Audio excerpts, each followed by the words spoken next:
Hello everybody, this is Fernando for the latest Urban Legends video. Another entry here based on your suggestions. This time focusing on an urban legend that could be several hundred years old. In fact, it could be up to the present day, considering several factors are to be believed. And what I'm talking about here is about a man who, according to this urban legend, lived and died some time back, but his accomplishments right before he died caused him to essentially be immortal and may even be living up to this day because there are various reports, including into the 21st century, that people have encountered this man throughout several different time periods. Very fascinating stuff. The great suggestion on this part, and what I'm talking about here is about a gentleman known as the Count of Saint Germain, which you'll see a picture of here. I instantly thought of, let's say, like the DC Comics character Vandal Savage. If anyone follows comics like I do and knows of that character, you'll know that Vandal Savage is an immortal man, somebody who, by the grace of, say, a meteorite landing nearby him during the caveman days,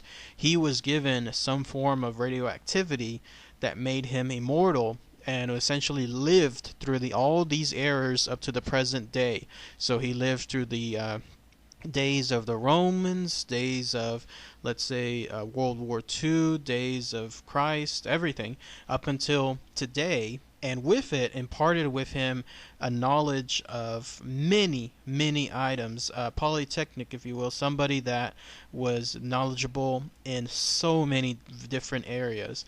And I mention all this because, according to the stories tied to the Count of Saint Germain, he, when he was at least purported during his living days, was also somebody that was very, very talented.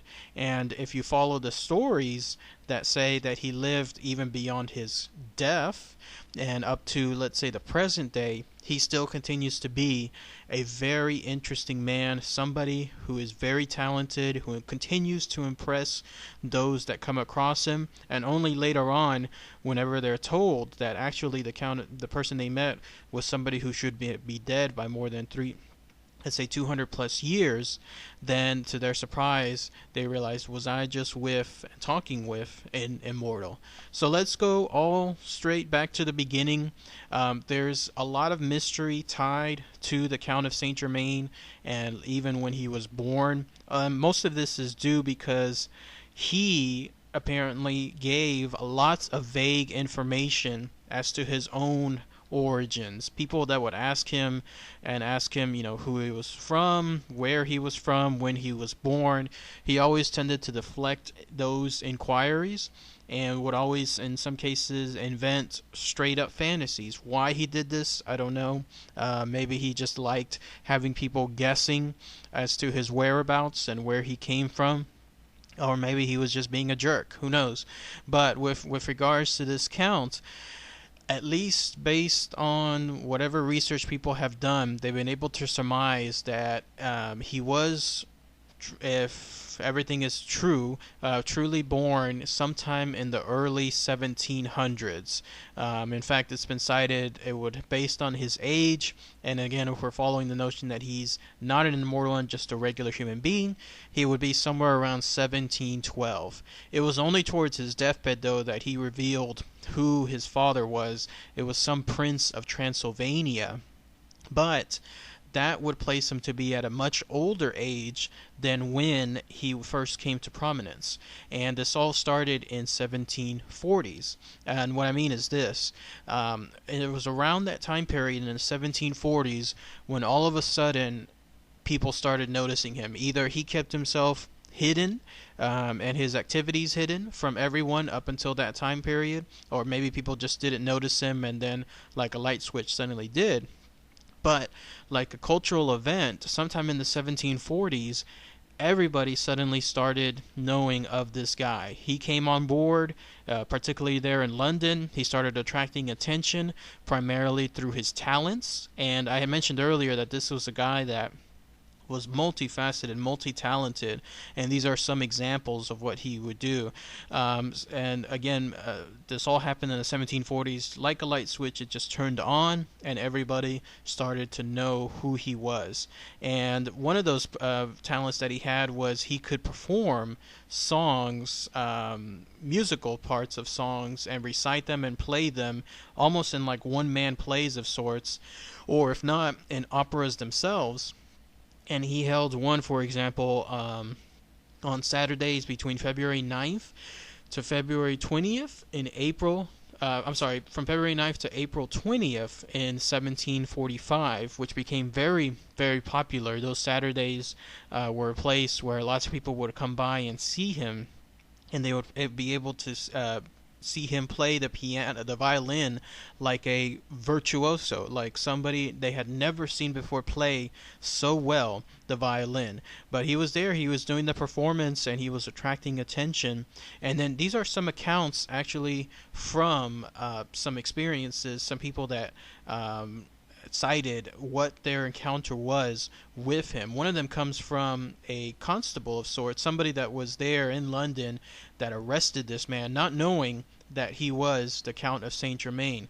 This is what they described whenever they posted a letter into a London newspaper of sorts. They said, the other day they seized an odd man who goes by the name of Count Saint Germain. He has been there this 2 years and will not tell us who he is or hence, but professes that he does not go by his right name. He sings, plays on the violin wonderfully, composes, is mad and not very sensible. He is called an Italian, a Spaniard, a Pole, a somebody that married a great fortune in Mexico and ran away with her jewels to Constantinople, a priest, a fiddler, a vast nobleman. The Prince of Wales has had unsatiate curiosity about him, but in vain. However, nothing has been made out against him. He is released, and what convinces me that he is not a gentleman, stays here and talks of being taken up for a spy. That is a good summation of the encounters that people have had with him. Whenever they experience this Count of Saint Germain for the first time, they are enraptured by what he does. He plays the violin.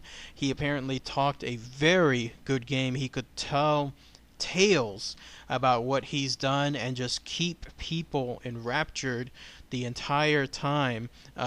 He speaks fluently, talks multiple languages, and talks them quite well too. We're talking to the point where it's not like as if, let's say, he learned the languages and was speaking them oddly. No, it's as if each one was almost his own native tongue.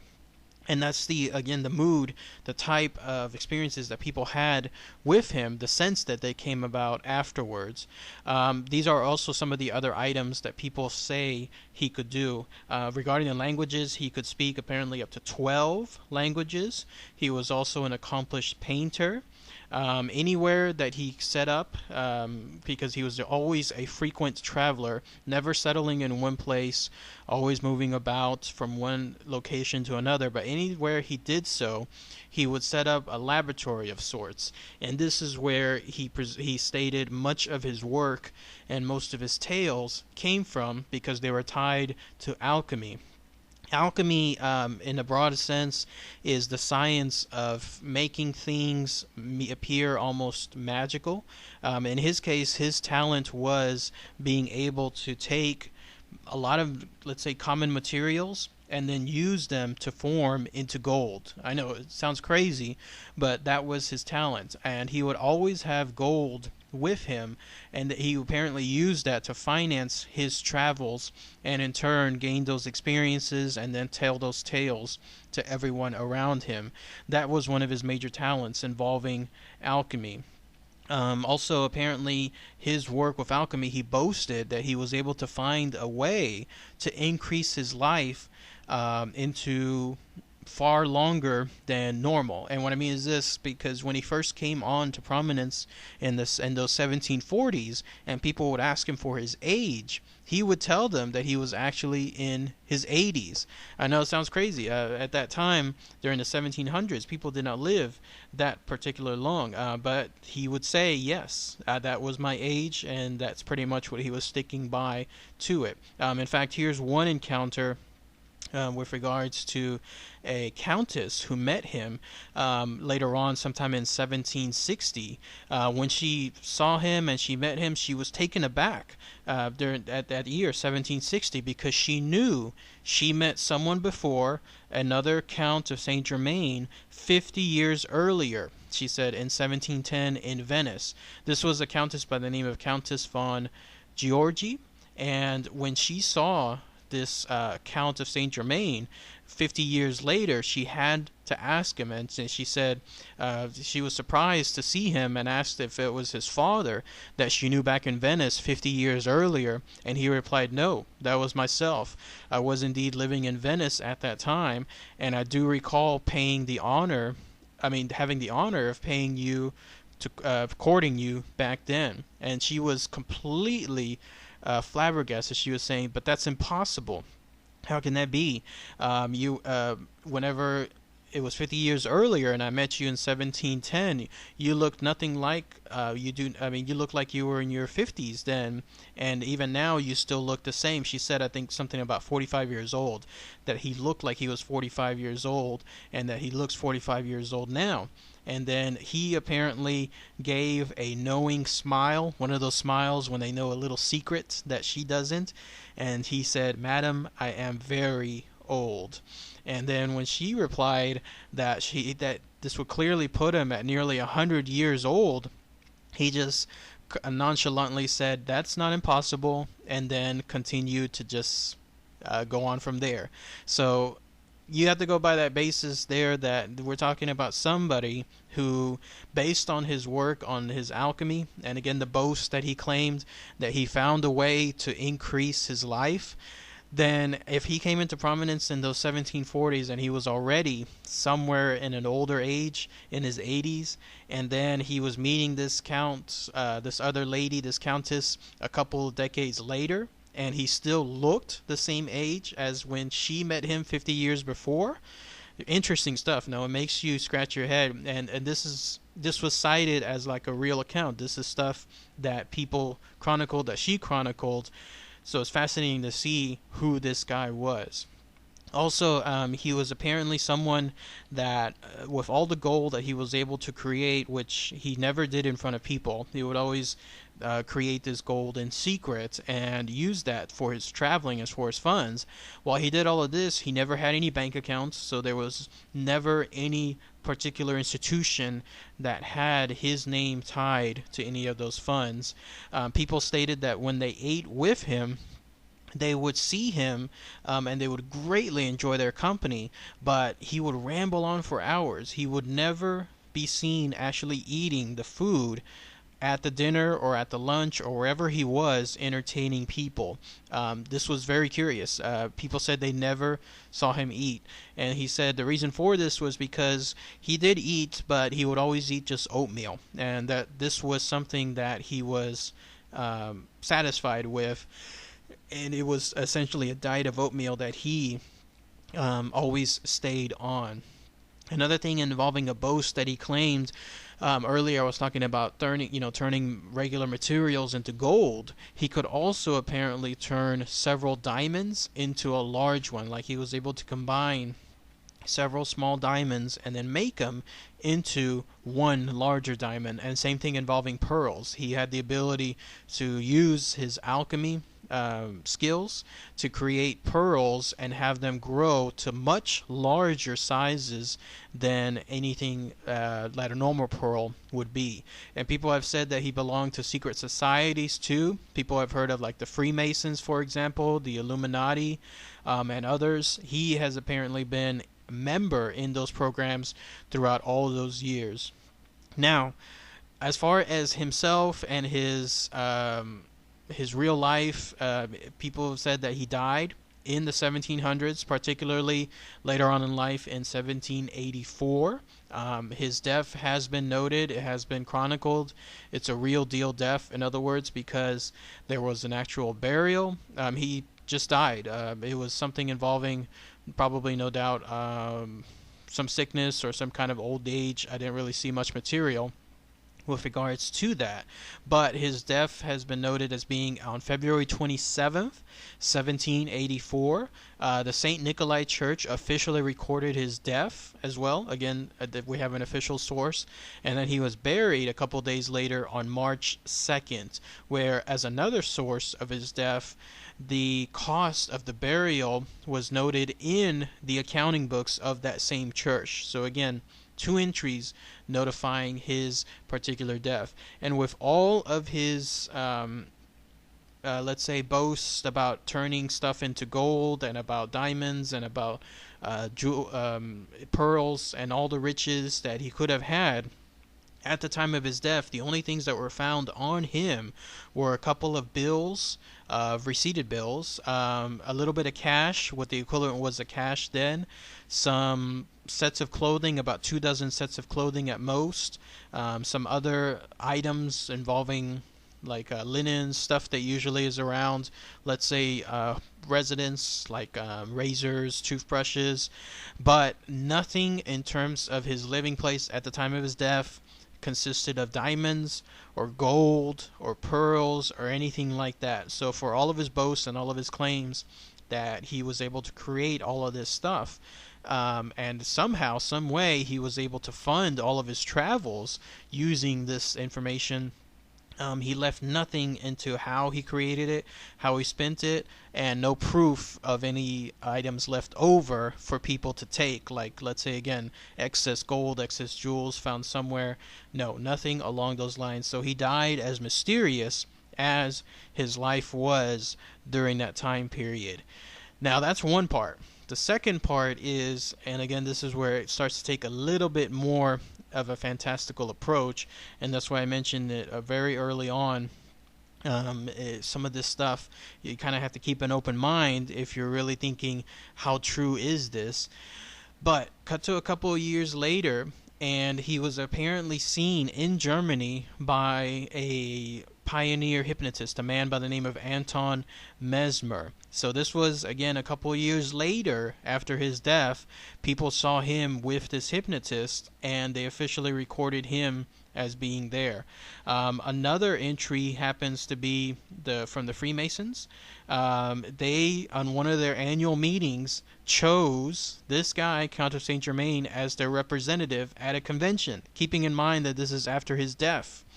So how, at this convention, someone appeared by the name of Count of Saint Germain, and during the minutes of that meeting, how they could say, this is our new representative here right now, alive, standing in front of us.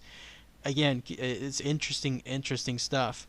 Cut to a little later period, and there was someone else, some other countess, I think it was like in the 1821 somewhere, she said, I have seen Saint Germain again, and each time, to my amazement, I saw him with the Queen Antoinette when she was murdered, and then I saw him a couple of years later on the murder of another gentleman by Duke of de Berry. This is all happening in the 1800s, again, several decades after his death, and this is done by a countess, a Comtesse d'Arma, I think that's what their name is. And this was her reciting the other encounters that she had after he died.